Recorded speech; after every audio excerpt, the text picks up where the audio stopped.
한번 따라해 보겠습니다. 사랑받는 것은 쉽고 사랑하는 것은 쉽지 않다. 보통 저희가 하나님을 소개할 때 하나님은 사랑이십니다. 하나님은 당신을 사랑하십니다. 하나님의 사랑을 받으십시오. 이렇게 쉽게 하나님을 소개합니다. 그런데 저희가 막상 이렇게 관계전도 가운데 복음을 전해보면 한 영혼이 하나님의 사랑을 받는 일도 오랜 시간이 걸리고 많은 에너지가 소모되며 쉽지 않은 일임을 보게 됩니다. 특별히 우리 모태신앙들이 우리 신앙 연수가 2대, 3대, 4대 너무나 좋은 집안에서 태어나서 신앙의 배경이 너무 좋고 그냥 쏟아지는 하나님의 은혜와 사랑을 받기만 해도 참 감사할 건데 그냥 하나님의 사랑 안에서 건강하게 성장하는 일이 결코 쉽지 않음을 저희가 경험하게 됩니다. 여러분, 그런데 더 놀라운 건 뭐냐면 우리가 그 사랑에 감격하여서 감동하여서 하나님, 저도 하나님 사랑합니다 이렇게 하나님께 고백하며 하나님의 사랑을 보답하려 할 때 하나님을 사랑하는 그 일이 결코 쉽지 않음을 보게 된다는 거죠. 남을 사랑하는 일이 사랑받는 일보다 더 까다롭고 또 준비할 것도 많고 사려 깊게 해야 된다는 거죠. 보통 어리다는 것은 시야가 자기에게 집중되어 있는 사람들이에요. 어린 사람들은 다른 사람이 뭘 좋아하는지, 다른 사람을 사랑하려면 어떻게 하는지 잘 모릅니다. 그래서 부모님이 무엇을 좋아하는지를 알기가 시간이 꽤 걸리죠. 부모님은 짜장면을 싫다고 하셨고, 부모님은 생선 머리를 좋아하시고, 비계를 좋아하시고, 그래서 부모님이 진짜 좋아하는 음식을 알아채는데 시간이 꽤 걸리는 거죠. 누군가를 사랑하면서 우리는 사람에 대해 알게 되고 사랑에 대해 알게 되고 그렇게 조금씩 성숙해 가는 거죠. 자녀를 기르면서 한 번 또 배우게 됩니다. 인격체를 사랑한다는 게 이게 일방통행으로 되는 게 아니구나. 쌍방향, 양방향 통행으로 하는 것이죠.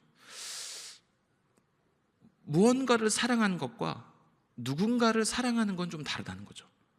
여러분, 내가 영화를 사랑하고 책을 사랑하고 운동을 사랑하고 음식을 사랑하는 건 나 혼자 열심히 하면 됩니다. 시간을 들이고 노력을 해서 공부하고 내 몸에 익히고. 그런데 뭔가 인격체를 사랑한다는 것은 내 맘 같지가 않은 거죠. 종종 저희들은 이제 사랑에 상처받고 사랑에 마음 아파하는 청년들을 보게 되는 거죠. 영숙이가 내 마음을 받아주지 않은 겁니다. 마음이 잘 맞아서 때로 사귀다가 헤어졌는데 괜찮을 줄 알았는데 마음이 괜찮지가 않은 거죠. 유행과 가사가 다 내 이야기 같고 마음이 괜찮지가 않은 거죠. 인격체를 사랑하는 일이 어려운 이유는 그렇게 뭔가 양방향 소통이 있어야 되고 마음이 맞아야 됩니다. 이렇게 우리가 누군가를 사랑하면서 사랑함의 어려움을 깨달을 때마다 저희는 다시 한번 이제 감사가 되는 거죠. 무엇을 감사하냐면 하나님이 나를 사랑하고 계셨다는 사실을 감사하게 되는 거죠. 하나님 같은 분이 강권적으로 야 사랑받아, 강권적으로 우리에게 사랑을 밀어붙이지 않으시고 내가 그 사랑의 온도와 깊이를 깨닫고 하나님의 사랑을 받을 때까지 하나님께서 기다리셨구나, 인내하셨구나, 그 마음을 저희가 이제 조금씩 알아가게 되는 거죠. 우리가 자녀를 기르면서 다시 한번 하나님의 사랑의 위대함을 또 경험하게 됩니다. 여러분, 저희가 지금 사랑에 대한 얘기를 하고 있는데요. 부모님의 사랑 그냥 받으면 되지. 뭐 그게 어렵나. 자녀들 그냥 그 이쁨 사랑하면 되지. 뭘 그렇게 어렵나 하는데 여러분과 제가 공감하듯이 자녀를 사랑하는 일도 그냥 되지 않습니다. 저도 방금 전까지, 설교단에 올라오기 전까지 자녀 문제로 상담하는 어떤 권사님과 같이 얘기를 나누다가 올라왔습니다. 내 맘 같지 않고 내 맘을 몰라주는 거죠. 하나님의 보여주신 그 사랑, 그 인내의 사랑, 내가 흉내만 내려고 해도 그것이 너무 어렵다는 거죠. 그래서 우리가 지금 같은 마음으로 모였습니다. 그 하나님의 사랑에 감사하고 감동되고 감격하여서 한번 하나님을 뜨겁게 사랑해보자. 그런 같은 마음으로 우리가 함께 고민을 한번 해보기를 원합니다. 하나님을 사랑하는 것은 철수나 영희를 사랑하는 것과 같을까요? 아니면 내가 책과 영화나 운동을 사랑하는 것과 같을까요? 성경은 그걸 이렇게 비유합니다. 예수 그리스도께서 우리의 신랑이신다. 성경은 성도와 하나님의 사랑을 부부 사이처럼 묘사를 하고 있습니다. 부부 사이처럼 친밀한 관계이다. 그렇게 묘사를 하고 있는 거죠. 부부 사이라서 편하다는 것이 아니라 더욱 세심한 배려와 존중과 이해가 필요하다는 거죠. 제가 빙빙 돌려서 여기까지 왔는데요, 제가 오늘 말씀을 통해 여러분께 전하고 싶은 한 가지는 뭐냐면 하나님을 사랑하는 것이 쉽지 않다는 겁니다. 우리가 하나님을 사랑한다고 두 팔 벌려 하나님께 고백할 때 하나님이 우리의 그 사랑을 일방적으로 다 받으시는 분이 아니라는 거예요. 예수님이 오셔서 구약의 율법을 두 가지로 요약하셨습니다. 첫 번째는 마음과 뜻과 정성을 다하여 내 하나님 여호와를 사랑하고, 두 번째는 내 이웃을 내 몸과 같이 사랑하라. 여러분 생각을 해보십시오. 성경에 무엇을 하라고 하는 것은, 여러분 그게 스스로 잘 되기 때문에 하라고 하는 겁니까? 안 되기 때문에 하라고 하는 겁니까? 성경에 밥을 잘 먹어라. 여러분 성경에 푹 쉬어라, 잠을 좀 잘 자라, 돈을 잘 벌어라, 건강을 챙겨라, 재미있게 놀아라. 성경에 이런 권면이 없습니다. 왜냐하면 시키지 않아도 잘하고 있기, 너무 많이 해서 문제가 되는, 본능에 가까운 영역이에요. 그렇다면 여러분 생각해 보십시오. 성경에 하나님을 사랑하라 라는 구절이 나와 있어요. 여러분 막상 해보면 이것이 쉽다는 겁니까? 어렵다는 겁니까? 이게 어렵다는 거예요. 막상 해보면 어렵다는 거예요. 여러분 누군가를 사랑하는 일은 누군가의 마음을 얻는 일과 같기 때문입니다. 하나님을 사랑하는 일이 마치 내가 등산을 사랑하고 테니스를 사랑하고 영화를 사랑하고 그렇게 취미를 사랑하듯이 내가 그냥 열심을 내면 되는 줄 알고 있는 분들이 간혹 계십니다. 의외로 하나님을 사랑하는 일에 고민하지 않으시는 거죠. 우리가 하나님께 드리면 하나님께서 받으신다? 결코 그렇지 않습니다. 바로 이 부분에서 여러분 신앙에 성숙한 사람들과 아직 좀 미성숙한 사람이 갈리는 거죠.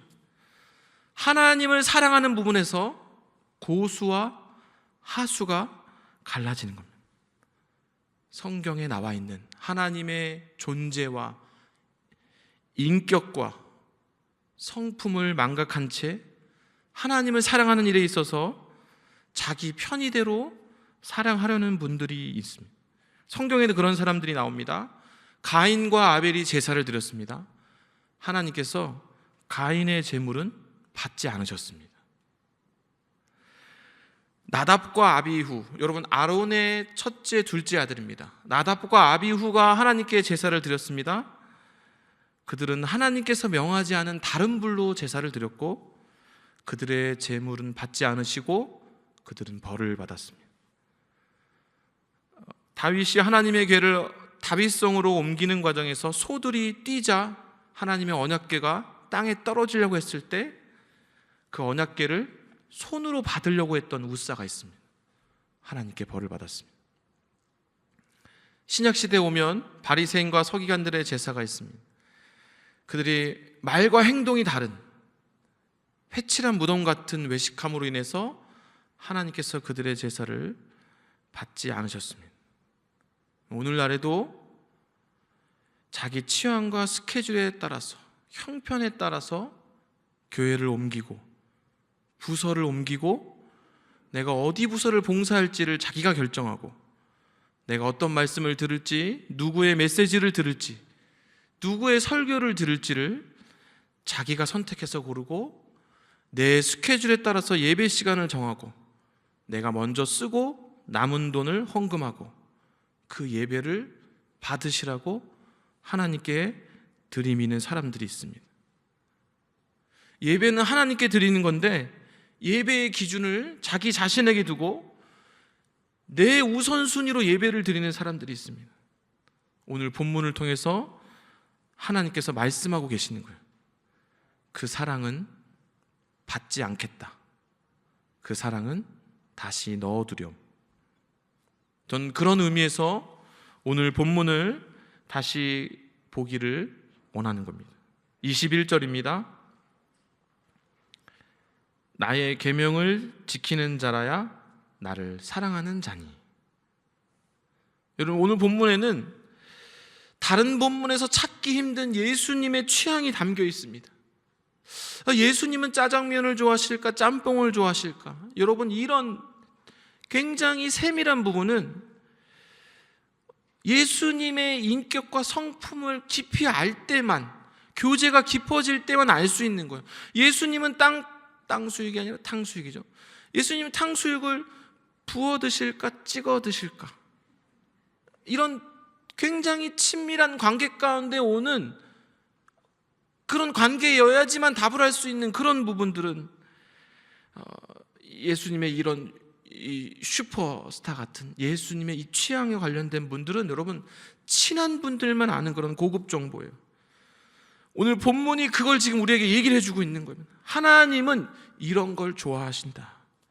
하나님의 생일에는 이런 선물을 드리렴. 하나님께 감사로 보답할 때는 이런 게 좋단다. 이렇게 말씀하고 계시는 거예요. 여러분 21절에는 두 가지 동사가 나옵니다. 개역개정 4판에서는 사라졌어요. 오늘 본문에는 나의 계명을 지키는 자라야 이렇게 나오지만 그 더 전 버전에는 이렇게 표현되어 있습니다. 나의 계명을 가지고 지키는 자라야 나를 사랑하는 자니. 그러니까 오늘 본문에 두 가지 동사가 나오는 거예요. 하나는 알다, 하나는 지키다. 말씀을 가지고 말씀을 지킨다. 하나님을 사랑하려면 말씀을 소중히 알고 간직하면서 삶에서 말씀을 지킨다. 삶에서 말씀을 순종한다. 마음과 뜻과 정성을 다해 말씀을 배우고 공부하고 암송하고 맛보고 그리고 삶에서 말씀대로 살려고 애쓰는 겁니다. 이를 통해서 우리가 하나님을 얼마나 사랑하는지 증명하게 되는 겁니다. 하나님은 저희의 말도 들으시지만 저희의 행동을 보시는 거죠.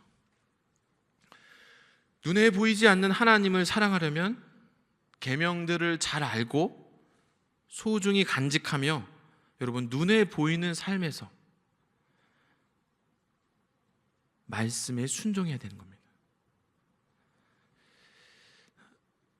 어떤 대상을 얼마나 사랑하는가의 척도는 그 대상을 향해서 얼마나 많은 시간을 들이는가, 얼마나 많은 돈을 쓰는가, 얼마나 우선순위를 두는가에 달려있는 겁니다.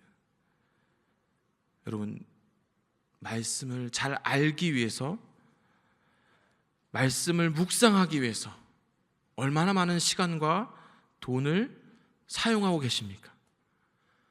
여러분, 그 일이 내가 말씀을 잘 알고 배우고 묵상하고 삶 가운데 지키고자 하는 그 일이 여러분의 삶 가운데 얼마나 큰 우선순위입니까? 그걸 하나님이 다 보고 계시다라는 거예요. 예수님은 이 사실을 산상수훈에서 이미 말씀하셨습니다. 마태복음 5장 23절 24절입니다. 그러므로 예물을 제단에 드리다가 거기서 내 형제에게 원망 들을 만한 일이 있는 줄 생각나거든 예물을 제단 앞에 두고 먼저 가서 형제와 화목하고 그 후에 와서 예물을 드리라. 눈에 보이지도 않는 하나님을 사랑하고 눈에 보이지도 않는 하나님께 예배를 드리는 그 일이 눈에 보이는 형제 사랑, 눈에 보이는 이웃 사랑과 깊은 연관성을 가지게 되는 겁니다. 사도 요한은 이 부분을 요한일서에서 다시 한번 강조하고 있습니다. 사람이 어떻게 눈에 보이지 않는 하나님을 사랑할 수 있을까? 행함이 없는 사랑은 다 가짜라는 거예요. 하나님은 그런 사랑을 받지 않으신다라는 거예요. 요한일서 4장 20절입니다. 누구든지 하나님을 사랑하노라 하고 그 형제를 미워하면 이는 거짓말하는 자니 보는 바 그 형제를 사랑하지 아니하는 자는 보지 못하는 바 그 하나님을 사랑할 수 없느니라. 눈에 보이는 형제를 사랑하지 않으면 눈에 보이지 않는 하나님을 사랑할 수 없다는 겁니다. 사랑하는 영락교회 성도 여러분, 왜 우리가 용서해야 됩니까? 왜 우리가 용납해야 됩니까? 아쉬울 게 없는 왜 우리가 이해하고 배려해야 됩니까? 왜 우리가 손해봐야 됩니까? 왜 우리가 참고 인내해야 됩니까? 우리가 하나님을 사랑하기 때문입니다. 그것이 하나님의 취향이에요.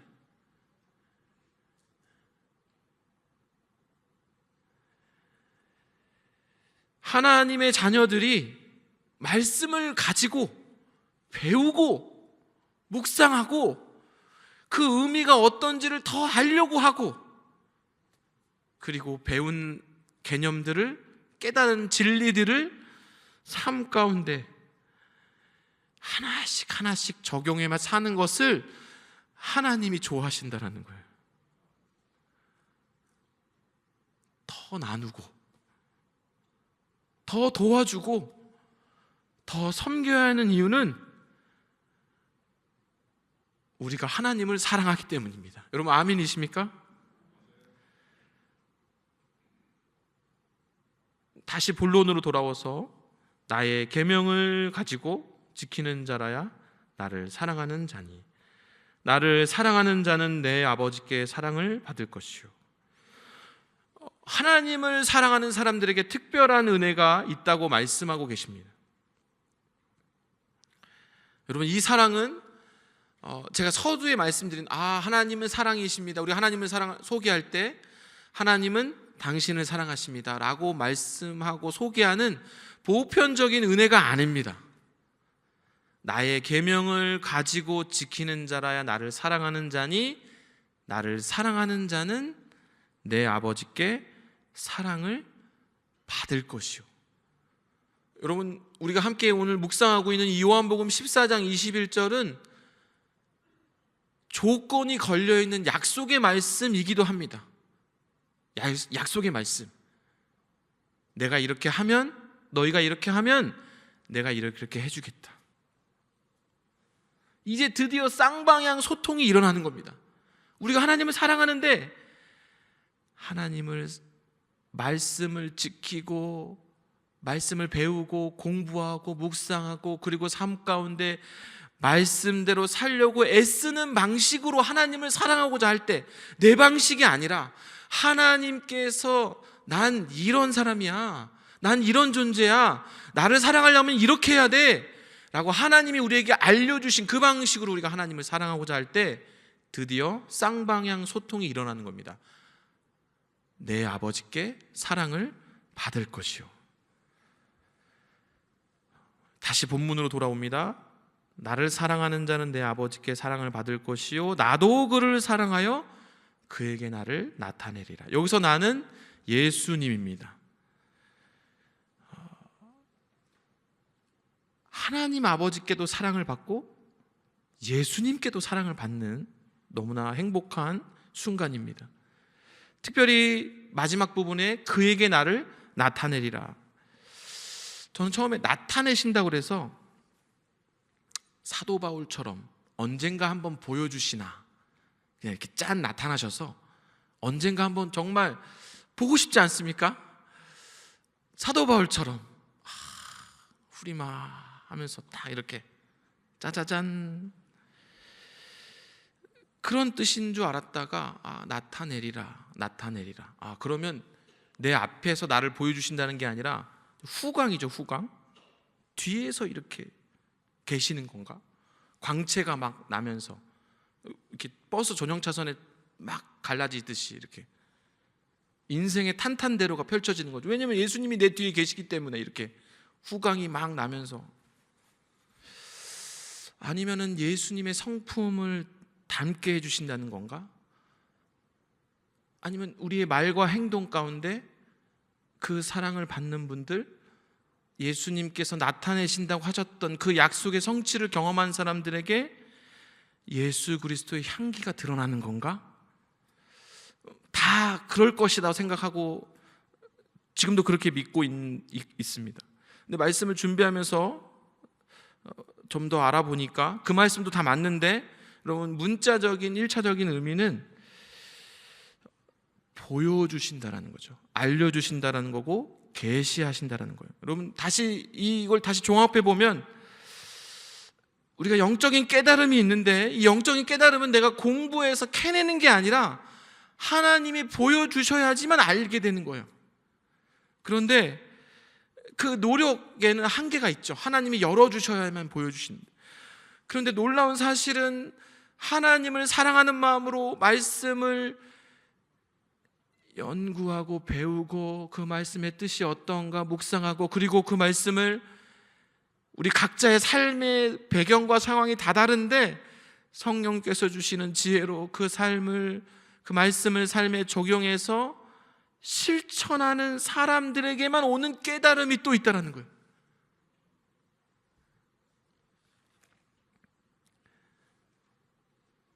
그 얘기를 요한복음 8장에서 예수님께서 우리에게 해주시는 거예요. 진리를 알지니 진리가 너희를 자유케 하리라. 여러분, 깨달음을 통해 우리의 진리의 영역이 넓혀지고, 그리고 진리의 영역이 넓혀질 때마다 저희한테 자유함이 있고, 이 자유함 가운데 우리에게 참 평안이 있다는 거예요. 말씀을 순종하지 않으면 마음 가운데 자꾸 부담이 생깁니다. 마음 가운데 자꾸 거리낌이 생기는 거죠. 이렇게 해야 되는데, 이렇게 해야 되는데, 이 평안이 사라집니다. 자꾸 도망치니까, 내가 자꾸 불순종하고 자꾸 요나처럼 내가 가고 싶은 곳으로 그 두려움 가운데 가니까. 그런데 여러분, 놀랍게도 한 걸음 한 걸음 말씀을 지키고 순종하면 진리를 알게 되고, 그렇죠? 그에게 나를 나타내리라. 진리를 알게 되면 자유함이 있고, 그 자유함 가운데 참 평안을 맛보게 됩니다. 말씀을 순종하는 사람들만이 경험할 수 있는 경지죠. 하나님을 진짜 사랑하고, 하나님을 사랑하면 어떻게 됩니까? 쌍방향, 양방향 사랑이 이루어지는 거예요. 일방적인 짝사랑이 아니라 그럴 때 오는 참 평안함이 있는 겁니다. 최근 한 교구 권사님이 잉여 시간을 주님을 위해 쓰라는 말씀을 듣고 올해부터 유치부 보조교사로 섬기기로 결단하셨다는 얘기를 들었습니다. 그 권사님은 50대 후반의 권사님이에요. 50대 후반인데 유치부 보조교사로 시작하신대요. 그분은 이렇게 평소에 이렇게 생각하고 있을 때, 내가 봉사하고 싶지만 유치부 교사는 젊은 분들만 하는 것이야. 그래서 그런 경험과 그런 이제 가치 판단이 있는 거죠. 그런데 설교를 듣는데 그 설교 말씀 중에 잉여 시간을 주님을 위해서 써라 라는 성령의 음성을 들었어요. 그래서 내가 보조교사라도 내가 섬길 수 있다면 주님을 위해 써야지라고 결단하시고, 여러분 50대 후반에 유치부에 다시 막내 보조교사로 들어가겠다고 결단하셨다면, 이것이 하나님을 사랑하는 것입니다. 이것이 내 생각은 다르지만, 내 생각은 유치부 보조교사는 젊은 청년들이 하는 것이야, 이게 내 생각이죠, 내 경험. 그런데 말씀에 순종하는 겁니다. 선포된 말씀, 하나님의 말씀으로 믿고 들은 대로 순종하는 거죠. 그렇게 그 권사님은 한 단계 성장하는 겁니다. 저와 여러분이 잘 알고 있는 그 해피엔딩 스토리는 어떤 겁니까? 그분이 그 보조 교사로 가서 실망하고 상처받고 1년 만에 교사를 그만두는 겁니까? 아니죠. 성령의 음성에 순종해서 갔기 때문에 은혜와 축복을 경험하고 보람과 감격을 경험하고, 그리고 주신 깨달음을 통해서 말씀에 순종하는 사람들에게만 오시는 그 진리의 확장, 자유함, 그리고 평안함을 맛보면서 영적인 부자가 되어나가는 겁니다. 여러분, 영적인 세계에도 빈익빈 부익부가 있습니다. 순종하는 사람은 너무 좋아요. 하나님의 말씀에 순종하는 게 너무 좋아. 그래서 이것도 순종하고 저것도 순종하고 진리의 영역이 자꾸 넓혀지는 거예요. 마음의 평안이 자꾸 넓혀지는 거예요. 영적인 부자가 되어가는 거예요. 사랑하는 영락교회 성도 여러분,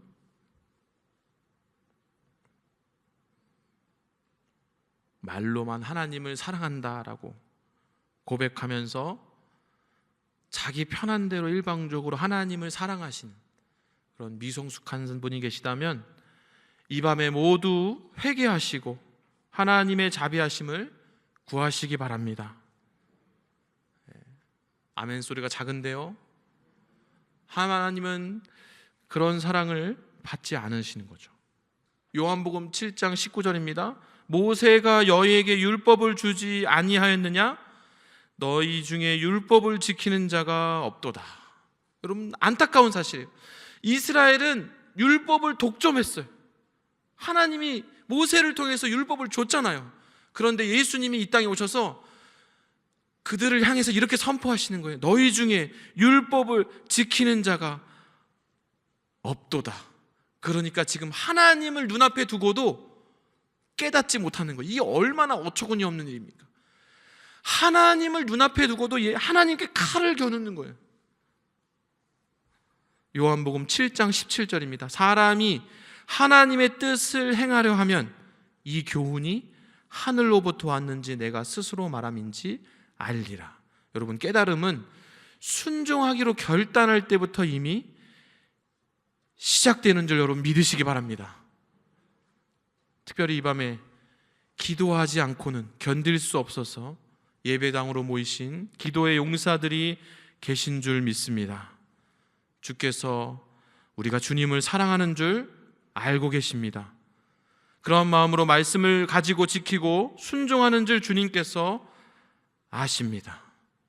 그러한 사람들에게 하나님의 특별한 사랑이 있는 줄 믿으시기 바랍니다. 말씀에 순종함으로 하나님의 사랑을 증명하는 사람들에게 하나님의 특별한 은총이 함께 하시는 줄 여러분 믿으시기 바랍니다.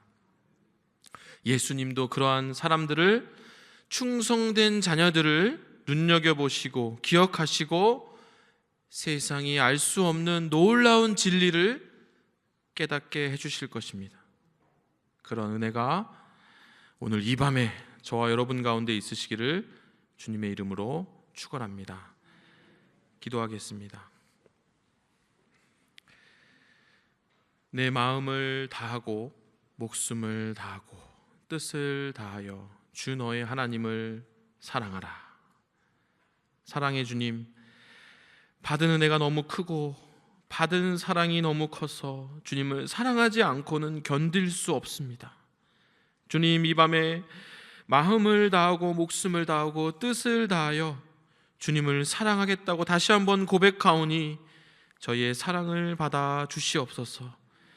주신 말씀에 순종하여 말씀을 가지고 지키고 순종함으로 주님을 사랑하고자 합니다. 주님, 저희를 인도하여 주시옵소서. 동일한 마음으로 이 밤에 기도할 때에 은혜를 더하여 주시고 하나님의 정하신 뜻을 이루어 주시옵소서. 예수님의 이름으로 간절히 기도하옵나이다. 아멘.